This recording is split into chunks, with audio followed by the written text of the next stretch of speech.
Mochaccino Double Shot dari Wings Food.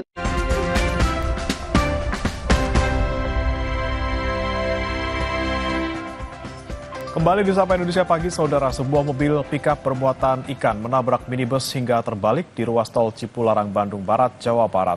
1 orang luka.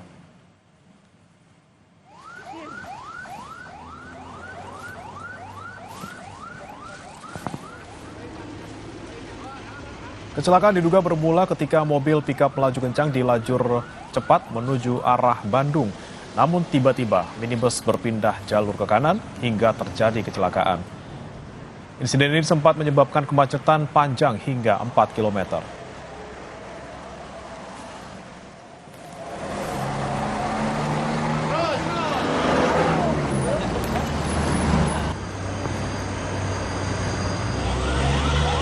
Mobil Innova kanan, kencang dari Purwakarta ke sini. Oh, lagi nanjak juga. Kali lagi ke sini. Oh, terus Turun. Innova kenapa tuh? Langsung ke kanan. Pindah jalur. Oh, jadi ketabrak sama Akang yang lagi kenceng gitu. Diduga tidak kuat menanjak, sebuah truk bermuatan kertas terguling hingga menimpa sebuah minibus hingga ringsek di Boyolali, Jawa Tengah. Insiden terjadi di Jalan Raya Solo Semarang, Desa Tompak, Kabupaten Boyolali. Minibus ringsek usai tertimpa truk trailer hingga menutup akses jalan raya. Beruntung sopir dan 3 penumpang minibus berhasil menyelamatkan diri.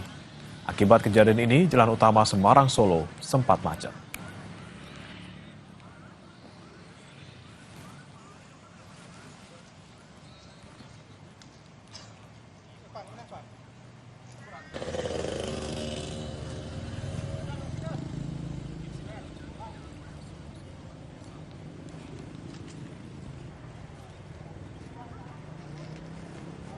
Di laka lantas yang melibatkan 2 KBM, 1 truk trailer dengan 1 kendaraan HiAce yang kebetulan saat kejadian mengangkut 3 orang penumpang.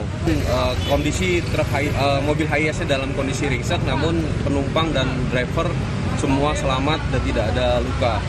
Diduga truk pada saat kejadian ini tidak kuat menanjak, ya, sebagaimana penjelasan dari driver yang sudah kita lakukan pemeriksaan awal.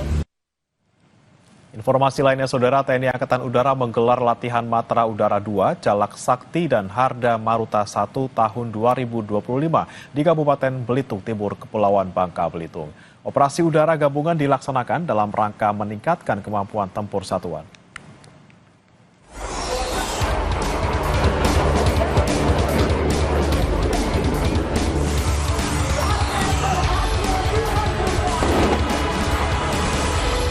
Langit Belitung Timur, Kepulauan Bangka Belitung menjadi medan bagi pesawat tempur TNI Angkatan Udara memamerkan kekuatannya. Mulai dari pesawat Hawk, F-16, CN-295 hingga drone C-4 ditampilkan dalam puncak operasi udara gabungan Jalak Sakti dan Harda Maruta 1 2025 di Air Weapon Range Bering, Belitung Timur.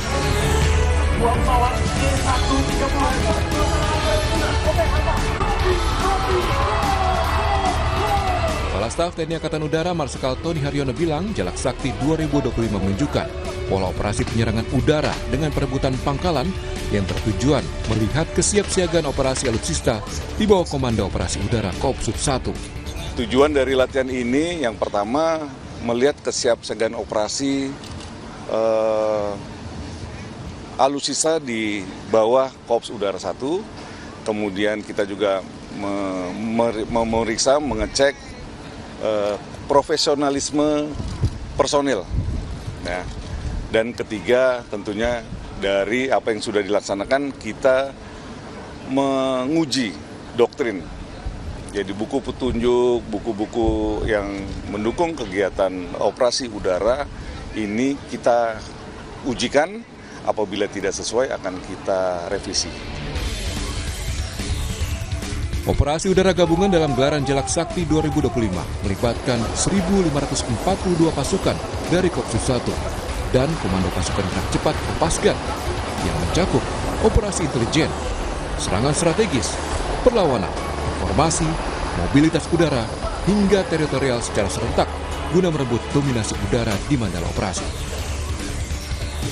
Sebelumnya, Panglima Kopsus 1 Marsikal Muda Muzaffar bilang drone CH-4 yang ditampilkan pada tahun ini menjadi alutsista yang membedakan gelaran Jalak Sakti di tahun-tahun sebelumnya. Pangkopsus 1 menegaskan, Jalak Sakti 2025 menjadi ajang latihan bagi pesawat tanpa awak atau drone yang sudah dimiliki TNI AU untuk bisa menembak target musuh. Pembedanya tahun ini, ya kita sudah memainkan drone yang pesawat tanpa awak yang dipersenjatai, ya. Karena kita sudah memiliki dan kita harus melatihkan drone ini untuk melaksanakan penembakan. Nanti di Skandar kan ada. Untuk melaksanakan drone kita melaksanakan penembakan yang tentunya terpisah di daerah di Ranai, daerah Lanut Raden Sajat. Ya. Kopsus 1 turut menunjukkan inovasi terbaru dalam proses integrasi citra visual dan komunikasi yang disebut dengan Mobile Air Operation Command Control atau MAOC. MAOC menunjukkan pentingnya kecepatan dan koordinasi dalam mendukung operasi gabungan lintas matra dan menjadi wujud kesiapan TNI AU menghadapi ancaman modern di medan tugas. TNI Angkatan Udara berkomitmen, Jalak Sakti bukan hanya latihan tahunan, melainkan refleksi kesiapsiagaan TNI AU dalam menghadapi tantangan geopolitik di kawasan barat Indonesia. Resalonika Ajeng, Septayoga, Kompas TV, Belitung Timur, Kepulauan Bangka Belitung.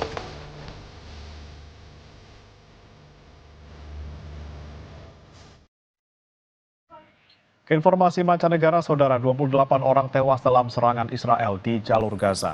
Kementerian Kesehatan Palestina melaporkan korban tewas terdiri dari anak-anak dan wanita.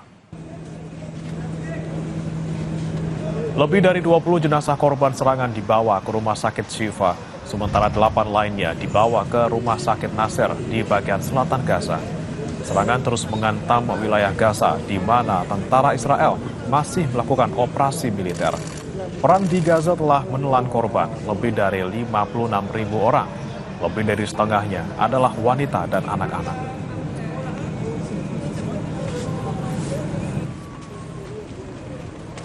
والله يا عمي في الليل فجأة جانا تلفون قالوا اختك واولادها انقصوا في المدرسة استشهد وانا مش معقول هي تجري على الشفا هنا على الثلاثة لقيتها هي وكل اولادها.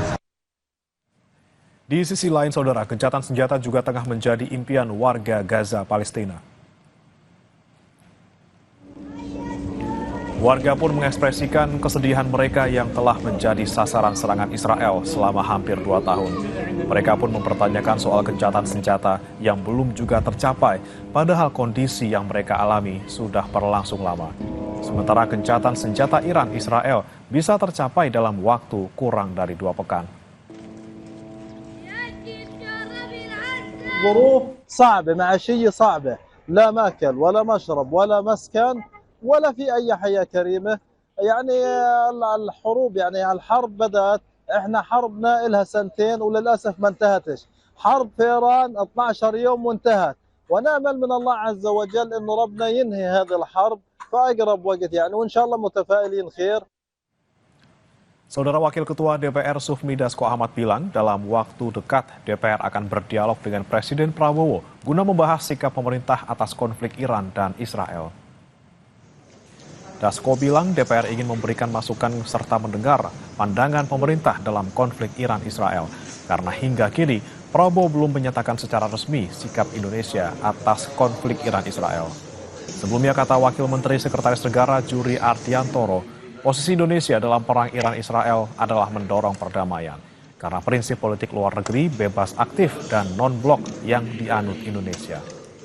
Dasko bilang rencana komunikasi antara Komisi 1 DPR dengan Presiden Prabowo belum terlaksana lantaran padatnya agenda Presiden. Dalam waktu dekat, pimpinan Komisi 1 akan melakukan dialog dengan Presiden dalam rangka memberikan masukan, kemudian juga mendengar pandangan pemerintah tentang bagaimana nanti sikap dari pemerintah terhadap konflik Iran dan Israel. Demikian. Dari total 97 WNI yang dievakuasi dari Iran pada gelombang pertama, lebih dari 50% diantaranya sudah kembali ke tanah air Kamis malam. 13 WNI tiba di Jakarta. Total sebanyak 73 WNI telah tiba di tanah air selama 3 hari proses pemulangan dari Baku, Azerbaijan. Pada hari ketiga, sebanyak 2 kloter pada penerbangan pukul 15.30 waktu Indonesia Barat dan 17.30 waktu Indonesia Barat tiba di Terminal 3 Bandara Soekarno-Hatta. Sejumlah WNI menyampaikan rasa syukurnya sudah bisa tiba di tanah air.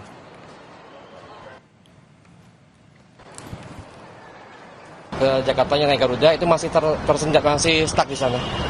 Itu sekitar ada 24 teman kita yang stuck di sana. Nunggu informasi penerbangan dari Qatar sendiri. Cuman udah dihandle sama Qatar, jadi hotelnya pun udah dihandle sama mereka, sama Qatar Airways. Diduga diterjang ombak, kapal longboat yang mengangkut 13 anggota tim sepak bola tenggelam di perairan Selat Nenek menuju Pulau Setokok, Kepulauan Riau. Tim SAR masih mencari 3 orang yang hilang. Informasinya sesaat lagi.